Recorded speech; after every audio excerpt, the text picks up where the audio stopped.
Reception का function चल रहा था। बंद करो यह तमाशा। स्टेज पर दुल्हन बनी निशा को गुस्से भरी नजरों से घूरती कविता तेज आवाज में बोली और दनदनाती हुई आगे बढ़ी।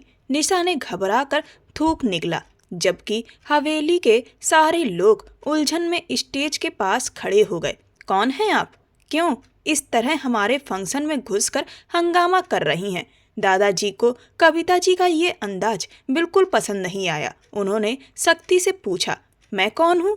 मैं उस लड़की की बुआ हूँ जिसे आपका पोता अपने साथ खड़ा किए हुए है। गिरफ्तार करो इस लड़के को। कविता ने अपने साथ खड़े पुलिस ऑफिसर को आदेश देते हुए कहा, ये मेरी भतीजी को बहला फुसलाकर यहाँ तक लाया है। आखिर ये क्या ड्रामा है? हर्ष ने निशा के कान के पास झुककर धीरे से कहा और कविता को गुस्से से देखते हुए बोला, ड्रामा नहीं, लालच है। ये औरत जायदाद के लिए कुछ भी कर सकती है।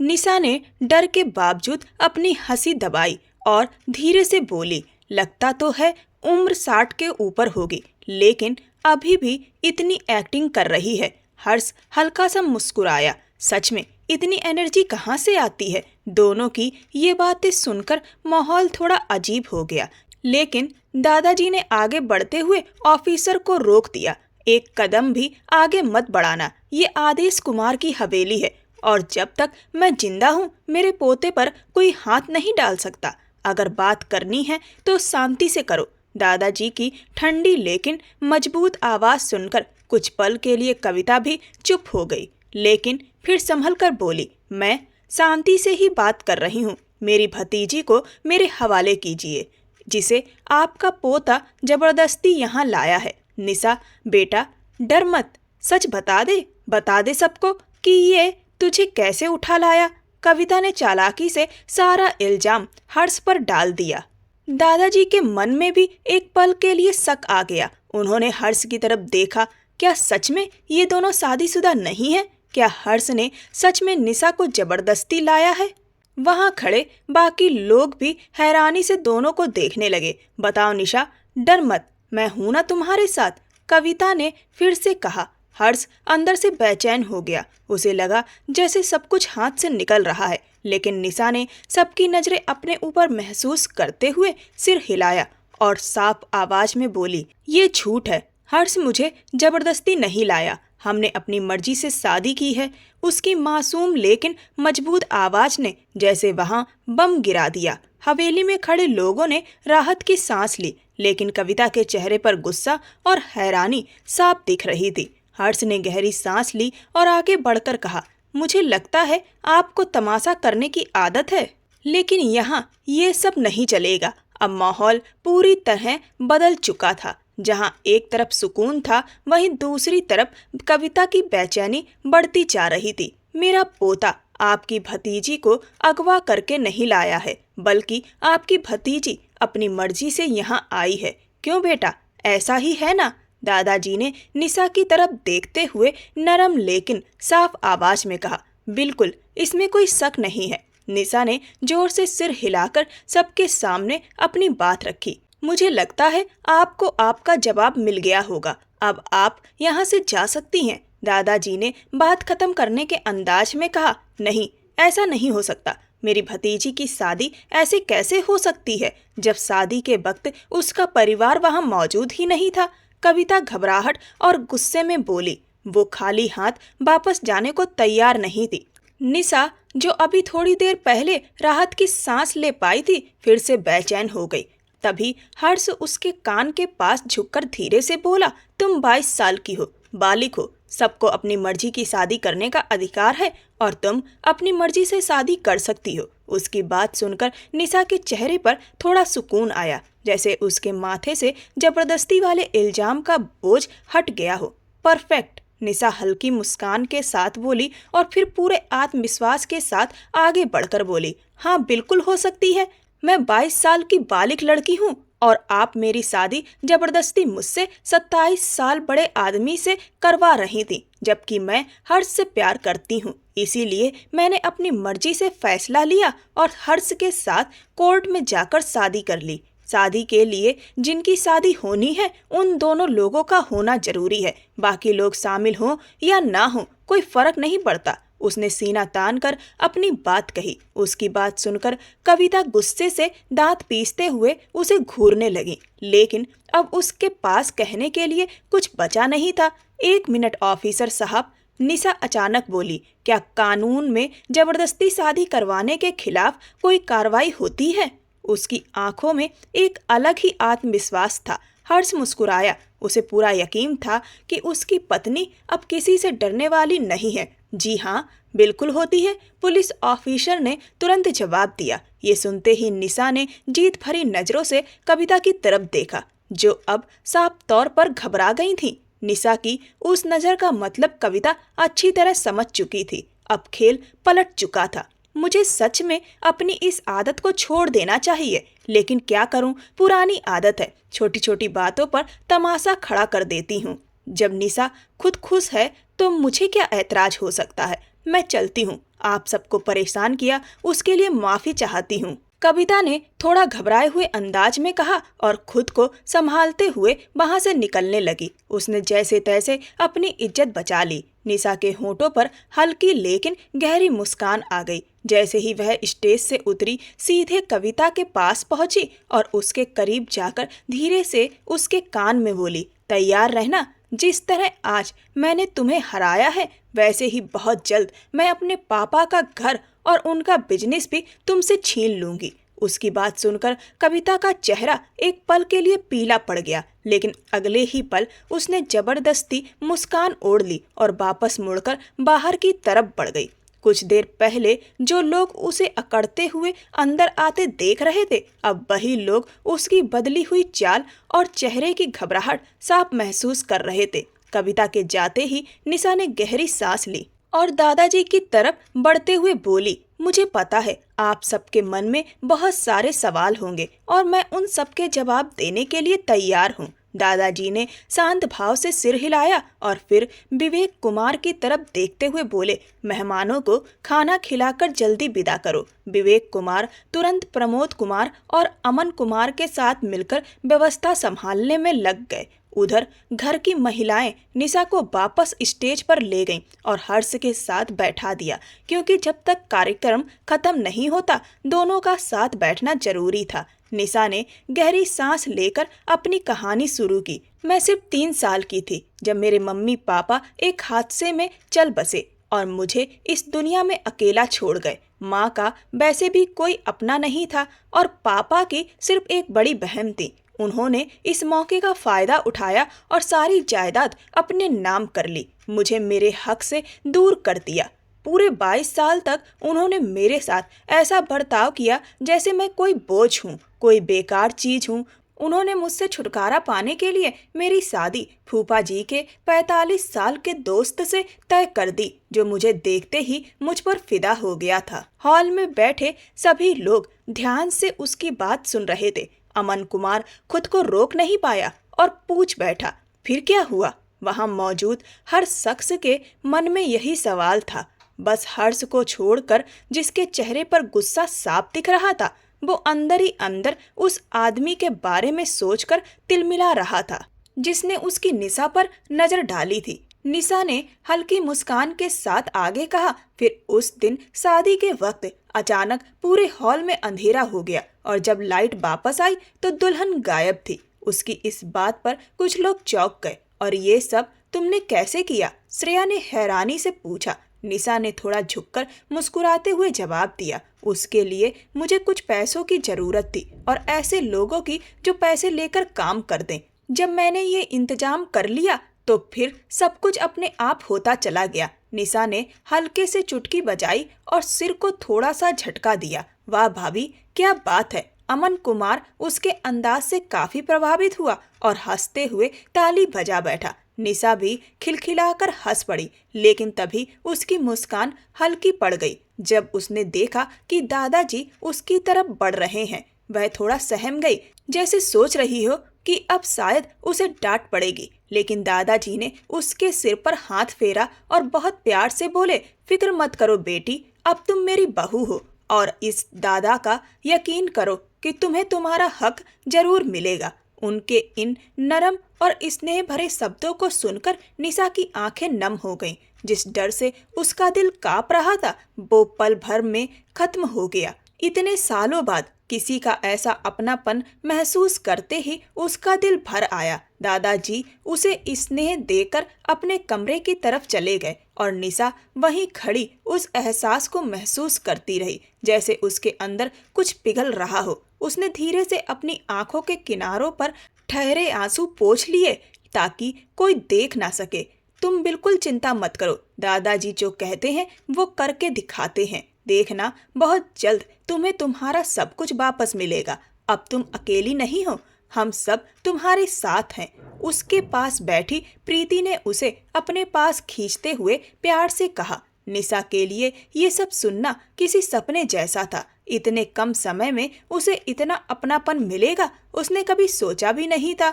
शुक्रिया, उसने भावुक होकर सबका धन्यवाद किया।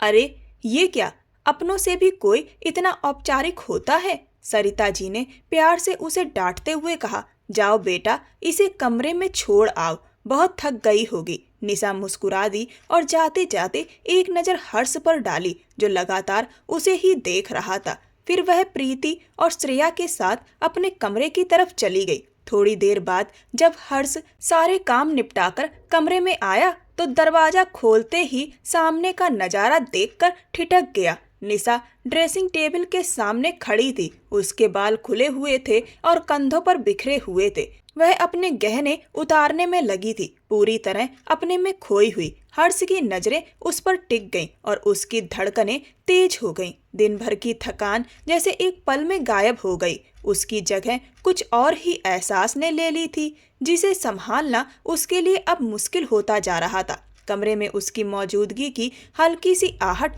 और उसकी खास खुशबू फैलते ही निशा को एहसास हुआ कि कोई है। उसने धीरे से नजर उठाई और आईने में हर्ष का अक्स देखा। दोनों की नजरें आईने के जरिए टकराईं और पल भर के लिए वक्त जैसे थम गया। निशा का दिल जोर से धड़कने लगा। उसने खुद को संभालते हुए नजरें हटाईं और हल्के से मुस्कुराकर बोली, तुमसे अच्छे तो तुम्हारे दादाजी हैं, कितने प्यार से बात करते हैं। मेरी हर बात ध्यान से सुनी, सब समझा और मदद करने को कहा। सच में बहुत अच्छे इंसान हैं। हर्ष की खामोशी तोड़ने के लिए निशा हल्का सा हंस पड़ी और दादाजी की इतनी तारीफ करने लगी जैसे उनकी तारीफ में कोई कमी ही ना रह जाए। हर्ष उसके पीछे पीछे धीरे धीरे कदम बढ़ाता हुआ आया और आकर ठीक उसके पीछे खड़ा हो गया। निशा की सांसें एक पल को थम गई, उसके हाथ भी जैसे वहीं रुक गए। उसने उसे गले से लगा लिया। निशा का दिल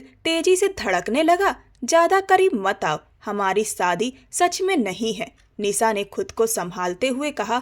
दिल तो चाहता था कि उसी पल में रह जाए, लेकिन सच उसे एक सीमा में रहने पर मजबूर कर रहा था। उसकी इस बात और हल्की सी रोक से एक पल को ठहर गया। उसने हल्का सा सिर हिलाया। वह उसे रोकने की कोशिश कर ही रही थी, लेकिन हर्ष ने उसके हाथों को हल्के से थामते हुए कहा, मुझे पता है यह शादी तुमने तुम्हारी बुआ के अत्याचारों से बचने के लिए की है। दरअसल हर्ष और निशा एक ही कॉलेज में पढ़ते थे, बहुत अच्छे दोस्त थे और हर्ष और निशा एक दूसरे को पसंद भी करते थे, लेकिन उन्होंने अभी तक एक दूसरे से इजहार नहीं किया था। लेकिन जब निशा ने हर्ष को अपनी समस्या बताई कि उसकी बुआ उसकी शादी एक उम्रदराज व्यक्ति से जबरदस्ती कर रही हैं, तो हर्ष ने उसकी मदद करने की ठानी और दोनों ने तय किया कि वह कोर्ट में जाकर शादी कर लेंगे। इसीलिए निशा को लगता है कि हर्ष ने यह शादी उसकी मदद करने के लिए की है और वह इसे जबरदस्ती उस पर थोपना नहीं चाहती। और हर्ष भी अपने प्यार का इजहार करने में अभी कतरा रहा है, क्योंकि उसे भी निशा के दिल की बात अच्छे से नहीं पता है। वह कंफ्यूज है कि निशा सिर्फ उसे अपना दोस्त मानती है या फिर उससे मोहब्बत भी करती है, और वह निशा पर कोई चीज थोपना नहीं चाहता था। निशा ने जल्दी से खुद को संभाला और गहरी सांस ली, जैसे अब जाकर उसे राहत मिली हो। गुस्से और शर्म के मिले जुले एहसास में उसे घूरते हुए वह जल्दी से वॉशरूम की तरफ भागी और दरवाजा बंद कर लिया। दरवाजे से टिककर खड़ी हो गई और अपनी तेज धड़कनों को संभालने की कोशिश करने लगी, लेकिन बाहर खड़े हर्ष की आवाज ने उसकी हालत और बिगाड़ दी। मेरे पास आते ही भीगी बिल्ली बन जाती हो, वह हंसते हुए बोला और उसे उसी हालत में छोड़कर हट गया। निशा दरवाजे से लगी खड़ी मुंह बनाती रह गई। उसे खुद पर गुस्सा आ रहा था कि क्यों वह हर्ष के सामने इतनी कमजोर पड़ जाती है, जैसे उसका खुद पर काबू ही नहीं रहता। कुछ देर बाद जब वह बाहर आई तो हर्ष बेड के पास खड़ा था। दोनों की नज़र एक पल के लिए बेड पर गई और फिर एक दूसरे पर टिक गई। दोनों के दिमाग में एक ही सवाल घूम रहा था, अब सोएंगे कैसे। पिछली बार की जंग याद थी जिसका नतीजा आज तक खिंच आया था। इस बार क्या होगा, दोनों ही सोच रहे थे। चलो साथ ही सो जाते हैं, दोनों ने एक साथ कहा और फिर एक दूसरे से नजरें चुराने लगे। हल्की सी मुस्कान दोनों के चेहरे पर आ गई। निशा ने जल्दी जल्दी तकिए उठाए और बीच में लगाने लगी। ये क्या कर रही हो? हर्ष ने भौंवे चढ़ाते हुए पूछा। सरहद बना रही हूँ, इंडिया पाकिस्तान वाली। अगर इस लाइन को पार किया तो समझ लेना गोली चल जाएगी। उसने उंगलियों से पिस्तौल बनाकर उसकी तरफ दिखाते हुए कहा। हर्ष हंस पड़ा। ये तो सरासर नाइंसाफी है। हाँ तो अपनी आदतें कंट्रोल नहीं कर पाओगे ना, इसीलिए ये जरूरी है, निशा ने थोड़ा रूठे हुए अंदाज में कहा और अपनी तरफ लेट गई। बात तो सही है, हर्ष मुस्कुराया। उसकी मुस्कान देख निशा का दिल फिर से तेज धड़कने लगा। दोनों अपने अपने हिस्से में लेट गए, छत की तरफ देखते हुए, लेकिन दिमाग में एक ही फिल्म चल रही थी। पहली मुलाकात से लेकर अब तक के सारे पल। दोनों के होठों पर हल्की मुस्कान थी, दिलों में एक नया सा एहसास जो धीरे धीरे और गहरा होता जा रहा था। न जाने कितनी देर तक दोनों अपने अपने ख्यालों में खोए रहे। खामोशी में भी जैसे बहुत कुछ चल रहा था। तभी अचानक हर्ष के दिमाग में शरारत आई। वह धीरे धीरे अपनी तरफ से खिसकते हुए बोला, सुनो पाकिस्तान वालों, क्या बातचीत से मामला सुलझ सकता है? उसके लहजे में शरारत साफ झलक रही थी। बिल्कुल नहीं, निशा ने तुरंत जवाब दिया। अगर सरहद पार की तो सीधा वार होगा। उसने हंसी दबाते हुए खुद को सख्त दिखाने की कोशिश की। हर्ष ने साइड टेबल से टिश्यू उठाया और उसे हवा में लहराते हुए बोला, देखो मैं तो शांति का झंडा लेकर आया हूँ। निशा ने उसे घूरा। बिल्कुल नहीं, पहले शांति की बात करते हो और फिर हमला कर देते हो, समझे? और ध्यान रहे, 1 इंच भी इधर आए तो अच्छा नहीं होगा। उसने उंगली उठाकर उसे पीछे धकेल दिया। हर्ष हल्का सा असंतुलित हुआ और हंसते हुए बोला, बड़ी जालिम हो तुम, और तुम बहुत शरारती हो। निशा ने तुरंत जवाब दिया। हर्ष करवट बदलकर उसकी बनाई हुई तकिए की दीवार के पास आ गया और धीमे से बोला, कहीं ऐसा ना हो कि तुम इसी शरारती आदमी को दिल दे बैठो। उसकी बात सुनकर निशा का चेहरा हल्का सा बदल गया। एक पल को उसके दिल ने उस बात को सच मानने की कोशिश की, लेकिन अगले ही पल उसने खुद को संभाल लिया। ऐसा कभी नहीं होगा, बल्कि तुम ही किसी दिन इस खूबसूरत लड़की पर दिल हार जाओगे। उसने बात को पलटते हुए कहा और बाल झटका दिए। हर्ष हल्के से मुस्कुराया और धीरे से बुदबुदाया, हो सकता है मैं हार चुका हूँ। लेकिन उसकी आवाज इतनी धीमी थी कि निशा तक साफ नहीं पहुंची। कुछ कहा तुमने? निशा ने पूछा। सो जाओ, तुम्हारी ब्यूटी स्लीप खराब हो जाएगी। हर्ष ने बात टाल दी। वह जानता था कि अभी अपने दिल की बात खुलकर कहना सही वक्त नहीं है। हल्की सी शर्म उसके चेहरे पर आ गई और वह खुद में सिमटकर सोने की कोशिश करने लगी। शहर से थोड़ा दूर बनी आदेश कुमार की पुरानी हवेली सालों से उनके परिवार की पहचान रही थी। इस बड़ी और पुराने ढंग की बनी हवेली में उनका पूरा परिवार रहता था।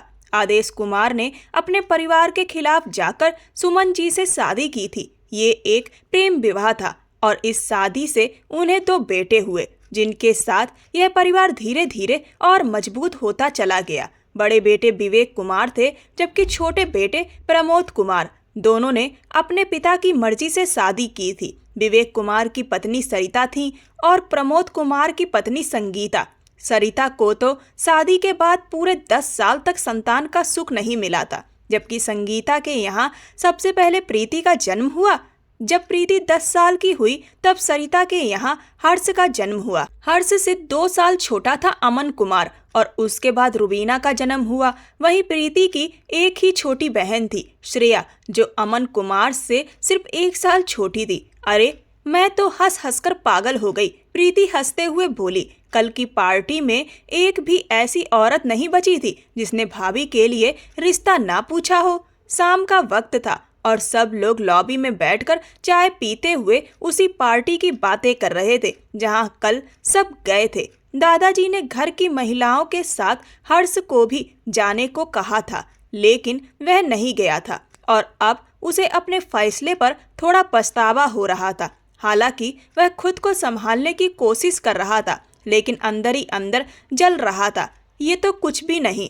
प्रीति फिर बोली, मुझे तो उन लड़कों पर हंसी आ रही थी जो निशा को देखने के लिए बार बार बहाने बना रहे थे और खुद ही इधर उधर टकरा रहे थे। उसके ये शब्द हर्ष के दिल में जैसे आग लगा गए। उसका चेहरा गुस्से से लाल हो गया और एक औरत तो ऐसी थी, प्रीति ने आगे कहना चाहा, जो अपने बेटे के लिए इतनी तारीफ कर रही थी कि दहेज लेने की बजाय देने को तैयार थी। बस अब हर्ष से और बर्दाश्त नहीं हुआ। उसने जोर से अपना कप टेबल पर रख दिया। उसकी आंखों में गुस्सा साफ दिख रहा था। बस करो ये सब, अब और ये बेकार की बातें मत करो, उसने सख्त आवाज में कहा। और तुम? उसने निशा की तरफ उंगली उठाई। क्या हंस रही हो? तुम्हारा मुंह लॉक था क्या? आगे से कोई इस तरीके की हरकत करे तो साफ हड़का देना। उसकी आवाज में जलन और हक जताने का मिलाजुला असर था। इतना कहकर वह गुस्से में वहां से उठकर चला गया। निशा का हाथ जिसमें उसने कप पकड़ा हुआ था हवा में ही रुक गया। हर्ष की गुस्से भरी आंखें और उसकी आवाज उसके दिमाग में घूमने लगी। उसकी रीढ़ में एक अजीब सी सिरहन दौड़ गई। उसने धीरे से बाकी लोगों की तरफ देखा, जो सब चुपचाप हर्ष की खाली कुर्सी को देख रहे थे, जैसे किसी को समझ ही नहीं आ रहा हो कि अभी हुआ क्या है। क्या भैया जल गए हैं? श्रेया ने अंदाजा लगाते हुए कहा। जाहिर है उनके सामने उनकी ही बीवी के लिए आए रिश्तों की बात करोगी तो जलेंगे ही। अमन कुमार ने उसे टोका। ओ मिस्टर, सिर्फ मैं ही नहीं हंस रही थी, तुम भी तो पूरे दांत दिखा रहे थे। श्रेया तिलमिलाकर बोली, दरअसल भाभी को ज्यादा मेकअप करना पसंद नहीं है, इसीलिए उन्हें देखकर कभी कभी लोग अंदाजा नहीं लगा पाते कि वह शादीशुदा है या नहीं। इसीलिए लोगों को इस तरीके की गलतफहमी हो जाती है। बस करो तुम दोनों। दादाजी ने उन्हें बीच में ही रोक दिया। जिसको जिस तरीके से रहना पसंद है उसे वैसे ही रहना चाहिए। किसी पर कुछ भी जबरदस्ती थोपना अच्छी बात नहीं है। लोगों का क्या है, लोग तो कुछ भी कहते हैं, कुछ भी करते हैं। अब तुम दोनों शांत हो जाओ, हमें एक जरूरी बात बतानी है। दोनों तुरंत चुप हो गए। निशा, जो अब तक चुप बैठी थी, अपने दिल की धड़कनों को महसूस कर रही थी। उसे साफ लग रहा था कि हर्ष का गुस्सा उसी वजह से था। उसकी नज़र दादाजी की तरफ उठी। हमने तुम्हारी जायदाद वापस दिलाने के लिए केस किया था, दादाजी ने शांत लेकिन ठोस आवाज में कहा, और हम वो केस जीत चुके हैं। आज शाम तक वकील सारे कागज लेकर आ जाएगा। उसके बाद अगर तुम अपने घर जाना चाहो तो जा सकती हो, लेकिन याद रखना तुम्हारा असली घर अब यही है। उनके इन शब्दों ने निशा के दिल को छू लिया। उसकी आंखों में खुशी और हैरानी दोनों साफ झलक रहे थे। सच में वह यकीन नहीं कर पा रही थी। हम झूठ नहीं बोलते। दादाजी ने हंसते हुए उसके सिर पर हल्की सी चपत लगाई और वहां से चले गए। मैं जीत गई, निशा खुशी से चिल्ला उठी और अपनी जगह से खड़ी हो गई। हम जीत गए। प्रीति, श्रेया और रुबीना भी उसे गले लगाकर खुशी से झूम उठी। उस पल की खुशी सिर्फ निशा तक सीमित नहीं थी, वो पूरे परिवार की खुशी बन गई थी। अब वह इस घर का हिस्सा थी। उसका दुख सबका दुख, उसकी खुशी सबकी खुशी थी। कुछ ही देर बाद निशा अपने मायके पहुंची, लेकिन इस बार वह अकेली नहीं थी। उसके साथ हर्ष था, जो पूरे आत्मविश्वास के साथ खड़ा था। निशा के हाथ में लीगल नोटिस था और साथ में पुलिस भी थी। जैसे ही वे लोग अंदर दाखिल हुए, कविता के पैरों तले जमीन खिसक गई। वह घबराकर सोफे से खड़ी हो गई। निशा, उसके होंठों से धीमी आवाज निकली, क्या हुआ? मेरे ही घर में मेरा स्वागत नहीं करोगी? निशा ने हल्की मुस्कान के साथ कहा और आगे बढ़ी। हर्ष पीछे खड़ा सब कुछ गौर से देख रहा था। उसकी आंखों में ठहराव और चेहरे पर सख्ती थी। तुम यहाँ क्या करने आई हो? कविता ने खुद को संभालते हुए पूछा, लेकिन उसके चेहरे पर घबराहट साफ दिख रही थी। लगता है आपकी याददाश्त कमजोर हो गई है, निशा ने ताना मारते हुए कहा। शायद आपको याद नहीं कि मैंने उस दिन क्या कहा था, लेकिन कोई बात नहीं, मैं याद दिलाने आई हूँ। उसने अपने हाथ में पकड़े कागज हल्के से ऊपर उठाए। उसकी आंखों में अब डर की जगह आत्मविश्वास साफ झलक रहा था। मैं याद दिला देती हूँ, निशा ने ठंडी मुस्कान के साथ कहा। मैंने कहा था कि मैं अपने पापा की सारी जायदाद वापस लेकर रहूंगी, और देखिए आज मुझे मेरा हक मिल गया। वो सब जिस पर आप कब्जा करके बैठी थी। उनके लहजे में तंज साफ झलक रहा था। उसने दोनों हाथ हल्के से फैलाए और गहरी सांस ली। बंगले की हवा जैसे एक पल को थम सी गई। जहां आलिया के लिए ये खुशी की खबर थी, वहीं कविता, उसके पति और बेटे के चेहरे ऐसे पड़ गए जैसे सब कुछ लुट गया हो। ये नहीं हो सकता, ये सब मेरा है। जरूर इस लड़की की कोई चाल है, मैं मार डालूंगी इसे। कविता जैसे अपना होश खो बैठी थी। गुस्से में वह निशा की तरफ झपटी, लेकिन उससे पहले ही हर्ष बीच में आ गया। उसने कविता का हाथ हवा में ही पकड़कर झटक दिया। खबरदार! उसकी आवाज में बर्फ जैसी ठंडी थी। मेरी बीवी पर हाथ उठाने की सोचना भी मत। मैं औरत पर हाथ उठाने वालों में से नहीं हूँ, लेकिन अगर मेरी बीवी को एक खरोच भी आई तो मुझे वो करना पड़ेगा जो मैं कभी नहीं करना चाहता। उसकी उंगली चेतावनी देते हुए उठी हुई थी। निशा, जिसने डर से अपनी आंखें बंद कर ली थी, धीरे धीरे आंखें खोली। उसकी नज़र हर्ष की पीठ पर पड़ी, जो उसके सामने ढाल बनकर खड़ा था। उसके चेहरे पर हल्की सी मुस्कान आ गई। जो डर उसके दिल में था वो पल भर में गायब हो गया। हर्ष को अपने लिए यूं खड़ा देख उसका हौसला वापस आ गया। कविता 2 कदम पीछे हट गई। उसके चेहरे पर डर साफ दिख रहा था। फूफा जी भी आगे बढ़ने की हिम्मत नहीं जुटा पाए। हर्ष ने एक सख्त नज़र सब पर डाली और फिर निशा की तरफ मुड़कर धीमे से कहा, मैं हूँ तुम्हारे साथ, डरने की जरूरत नहीं। जैसे घर में सबको डांटती हो, वैसे ही यहाँ भी सबको उनकी औकात याद दिला दो। अगर बात बिगड़ी तो मैं संभाल लूंगा। निशा ने हल्के से सिर हिलाया। उसे अब किसी चीज का डर नहीं था। ये रहा लीगल नोटिस। निशा ने कागज आगे बढ़ाते हुए कहा, और ये पुलिस वाले जो इसमें लिखी हर बात को सच करवाएंगे। इसीलिए अगर आप नहीं चाहती कि आपको धक्के देकर बाहर निकाला जाए तो बेहतर है आप खुद ही ये घर छोड़ दें।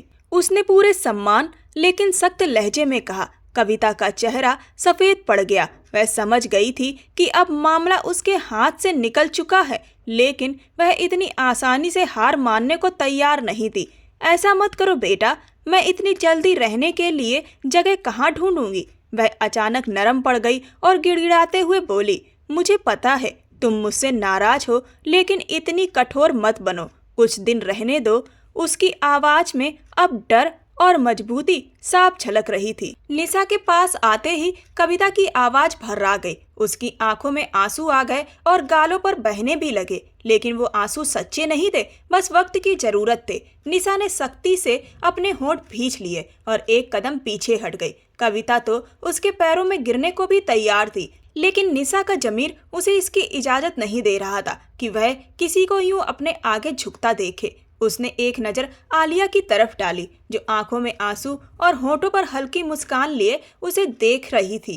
ठीक है, सिर्फ कुछ दिन, निशा ने सपाट लहजे में कहा और उनकी बात मान ली। शुक्रिया बेटा, बहुत बहुत शुक्रिया। कविता तुरंत अपने आंसू पोंछते हुए बोली। उसके लिए ये कुछ दिन ही काफ़ी थे, क्योंकि उसके मन में अभी भी चाले चलने का इरादा जिंदा था। शुक्रिया मेरा नहीं, अपनी बेटी का कीजिए, निशा ने सख्त आवाज में कहा। जिसने हर कदम पर मेरा साथ दिया, उसी की वजह से मैंने आप पर तरस खाकर आपको कुछ दिन की मोहलत दी है। लेकिन ध्यान रखिए, इन कुछ दिनों में मेरे सामने मत आइए, यही बेहतर होगा। मैं उन रिश्तों का दिखावा नहीं कर सकती जिनमें सिर्फ जहर भरा हो। कविता जैसे ही उसकी तरफ बढ़ी उसे गले लगाने के लिए, निशा ने हाथ उठाकर उसे वहीं रोक दिया। अब उसने सारे लिहाज छोड़ दिए थे। कविता का चेहरा एक पल को उतर गया। फूफा जी और उनका बेटा चुपचाप वहां से निकल गए और कविता बुआ भी आलिया के साथ अपने कमरे की तरफ चली गईं। अब वहां सिर्फ घर के नौकर चाकर बचे थे, जो हर गलत काम में कविता का साथ देते थे। निशा ने उनकी तरफ सख्त नजर से देखा और बोली, सारा सामान उठाकर कमरे में ठीक से रखो। और सुनो, आज शाम मेरे ससुराल वाले आ रहे हैं, खाने का खास इंतजाम होना चाहिए और पूरे घर की अच्छी तरह सफाई करो। एक भी कोना गंदा नहीं दिखना चाहिए। जहां उनकी गंदगी और लालच की छाप बाकी हो। उसकी आवाज में अब एक अलग ही अधिकार था। नौकर तुरंत सिर झुकाकर वहां से चले गए, जैसे कोई हुक्म मिलते ही गायब हो गया हो। निशा ने पुलिस वालों की तरफ मुड़कर उन्हें जाने का इशारा किया। उनके जाते ही उसने गहरी सांस ली और चारों तरफ नजर दौड़ाई। उसकी आंखों में चमक थी। यकीन नहीं हो रहा, ये सब सच में मेरा है, उसने धीरे से कहा, जैसे खुद से ही बात कर रही हो। उसके चेहरे पर सुकून और जीत की चमक साफ दिखाई दे रही थी। हर्ष की तारीफ भरी आवाज सुनकर निशा का ध्यान उसकी तरफ गया। वह पूरी तरह उसी को देख रहा था। वाह, क्या ठाठ है, क्या अमीरी है, हर्ष ने ताली बजाते हुए कहा। इतनी बड़ी हवेली, इतने नौकर, सच में कमाल है। वह सच में हैरान था। निशा हल्का सा मुस्कुराई। जैसे मैं तुम्हारी झूठी बीवी बनकर तुम्हारी हवेली में रही, वैसे ही अब तुम यहाँ मेरे झूठे पति बनकर रहोगे, आराम से, मजे में। उसने शान से हाथ हवा में घुमाते हुए कहा और आगे बढ़ने लगी। अचानक हर्ष ने उसे कमर से पकड़कर अपनी तरफ खींच लिया और दोनों सोफे पर गिर गए। निशा उसकी गोद में थी और वह उसे देख रहा था। तुम तो शुरू से ही शौकीन निकली, उसने हल्के बदले हुए लहजे में कहा। निशा इस अचानक हरकत के लिए तैयार नहीं थी। उसकी सांस अटक गई। ज्यादा मत बढ़ो, अभी तक तो ये सब सिर्फ नाम की शादी है, उसने खुद को संभालते हुए कहा और उठने की कोशिश की। तभी अचानक पास खड़ी एक नौकरानी की तेज आवाज आई। हाय, ये क्या जमाना आ गया, सबके सामने ही इतना प्यार। वह अपने ही अंदाज में बात का मतलब बढ़ाते हुए कानों पर हाथ रखकर वहां से भागी। निशा ने माथा पकड़ लिया। अब ये पूरे मोहल्ले में ढिंढोरा पीटेगी, कहीं ये भी ना बोल दे कि हमारा बच्चा भी होने वाला है। हर्ष हंस पड़ा। निशा का दिल जोर जोर से धड़कने लगा, लेकिन अगले ही पल उसने खुद को संभाला। वह खुद भी समझ नहीं पा रही थी कि उसके अंदर क्या चल रहा है। हर्ष कुछ कहने ही वाला था कि तभी बाहर से कविता की आवाज सुनाई दी, जो तेजी से उसी तरफ आ रही थी। दोनों एक झटके से एक दूसरे से अलग हो गए और घबराए हुए कविता की तरफ देखने लगे।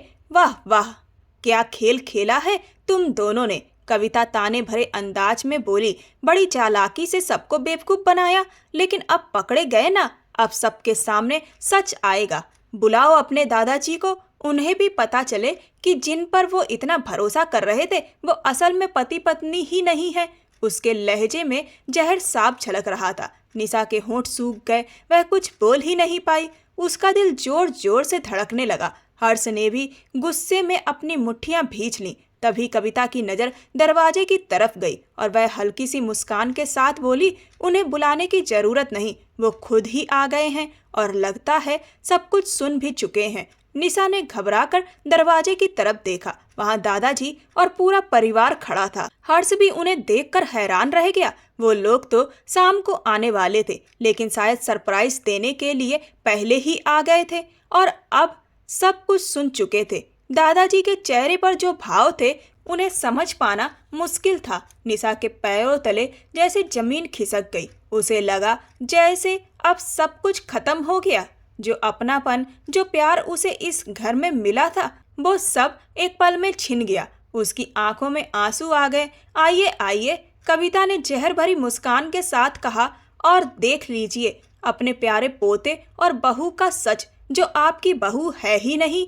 ये सब सिर्फ धोखा है। उसके शब्द तीर की तरह चुभ रहे थे। दादाजी धीरे धीरे आगे बढ़े और उनके पीछे बाकी सब लोग भी आ गए। माहौल इतना भारी हो गया कि जैसे हवा भी रुक गई हो।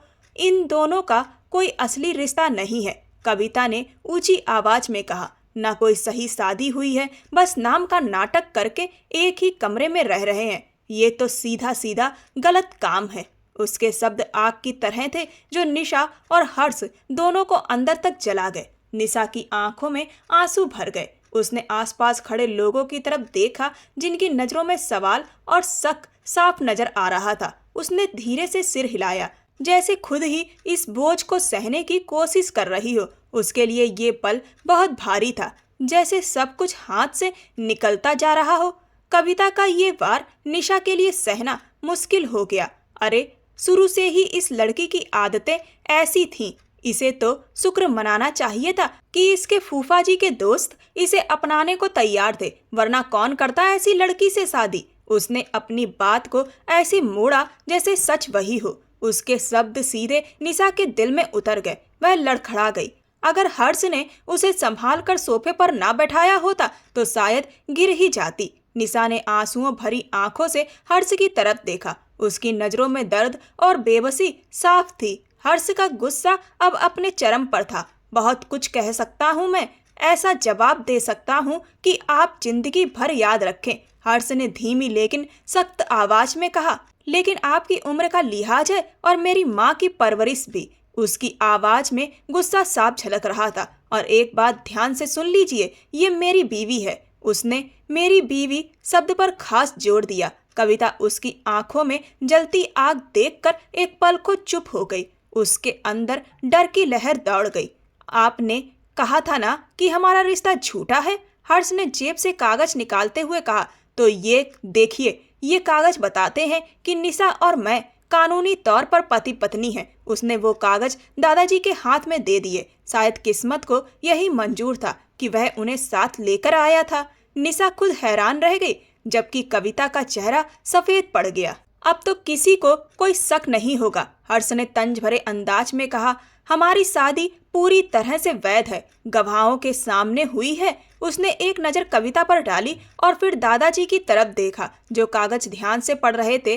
तभी बाहर से आवाजें सुनकर आलिया, फूफा जी और बाकी लोग भी वहां आ गए। घर की औरतें तुरंत निशा के पास पहुंची और उसे अपने गले से लगा लिया। बिना सच जाने इतनी बड़ी बात नहीं करनी चाहिए, उनमें से एक ने कहा, वरना बाद में पछताना पड़ता है। माहौल अब पूरी तरह बदल चुका था। हर्ष ने कविता की तरफ देखते हुए हल्की मुस्कान के साथ कहा, अब आप खुद जाना चाहेंगी या हमें आपको बाहर तक छोड़ना पड़ेगा। उसकी बात सुनकर कविता के पास कोई जवाब नहीं बचा। उसने जो कुछ देर पहले मोहलत पाई थी वो खुद ही खो चुकी थी।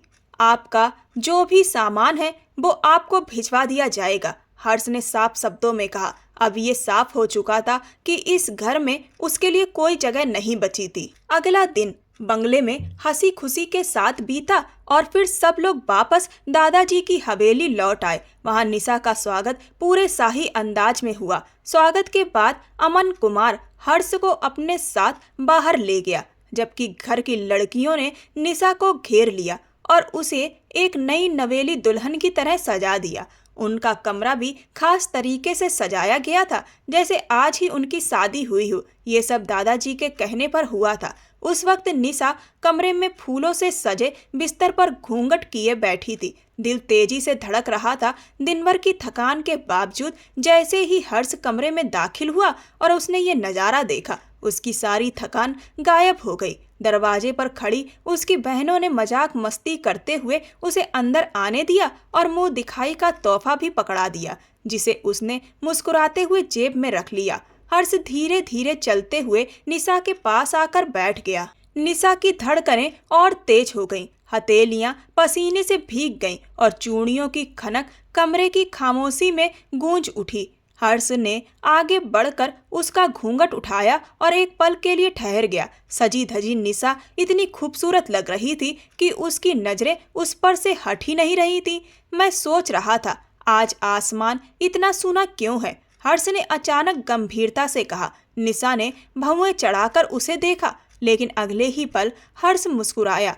चांद जो आज मेरे पास बैठा है, उसकी इस बात पर निशा का गुस्सा तुरंत पिघल गया और उसके होंठों पर हल्की मुस्कान आ गई। अगर आज भी तुमने ज्यादा शरारत की ना तो ये रात तुम्हारे लिए मुश्किल हो जाएगी। उसने उसे हल्की धमकी दी और हाथ आगे बढ़ाते हुए बोली, चलो अब मुंह दिखाई दो। हर्ष हंस पड़ा। कैसी मुंह दिखाई? ये चेहरा तो मैं हर रोज देखता हूँ और वैसे भी हमारी शादी कोई नई थोड़ी है। उसके इस जवाब पर निशा ने उसे घूरा, लेकिन उसकी आंखों में अब मुस्कान साफ झलक रही थी। कमरे में फैली हल्की सी हंसी और अपनापन उस रिश्ते को और गहरा बना रहे थे, जो अब धीरे धीरे सच में एक खूबसूरत बंधन में बदलता जा रहा था।